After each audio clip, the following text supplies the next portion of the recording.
Welcome to Barbara's Bulletin, the podcast where we dive into the day's most pressing news stories. We have a lot to cover, so let's get started.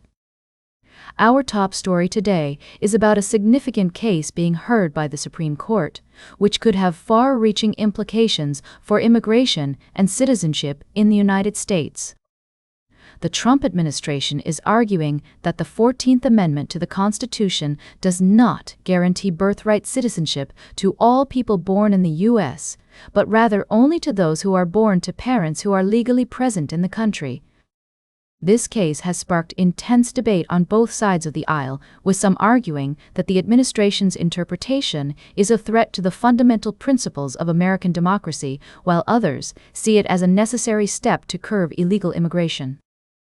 The Supreme Court heard oral arguments yesterday, and experts say that the justices seem skeptical of the administration's argument.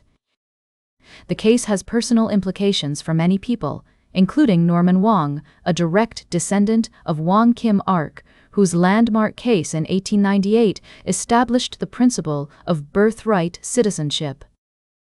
Wong was outside the courthouse yesterday urging the justices to uphold the precedent set by his ancestors' case. As we wait for the Supreme Court's decision, it's clear that this case will have significant consequences for the lives of many people in the U.S. The Trump administration has been pushing to restrict immigration and narrow the definition of who counts as an American, while opponents argue that such policies are discriminatory and go against the values of inclusivity and diversity that America was founded upon. We'll be following this story closely and bringing you updates as more information becomes available. In the meantime, we want to hear from you. What do you think about the Trump administration's argument, and how do you think the Supreme Court should rule? Share your thoughts with us on social media using the hashtag Barbara's Bulletin. We'll be right back with more of today's top news on Barbara's Bulletin. Welcome back to Barbara's Bulletin. We're diving into a developing story that's making headlines around the world. The United States has lifted sanctions on Venezuelan acting President Delcy Rodriguez in a move that could have significant implications for the country's economy and international relations. According to reports, the U.S. Treasury Department removed Rodriguez from its list of sanctioned individuals just months after U.S. forces seized former President Nicolás Maduro in a raid on the capital. This decision comes as the U.S. has been engaging with the interim government, led by Rodriguez, with high-level visits and agreements aimed at attracting foreign investment and rebuilding the country's oil and mining sectors. Rodriguez has welcomed the move, saying it's a step towards normalizing relations between the two countries and paving the way for greater cooperation. However, it's worth noting that many top-ranking officials from Maduro's former government remain sanctioned, and some face serious charges including drug trafficking. The lifting of sanctions on Rodriguez could also have implications for Venezuela's assets abroad, including the state-owned oil firm PDVSA's U.S. subsidiaries, such as Citgo Petroleum. There are reports that Rodriguez's administration is preparing to take control of these assets, which have been managed by supervising boards appointed by an opposition-led Congress.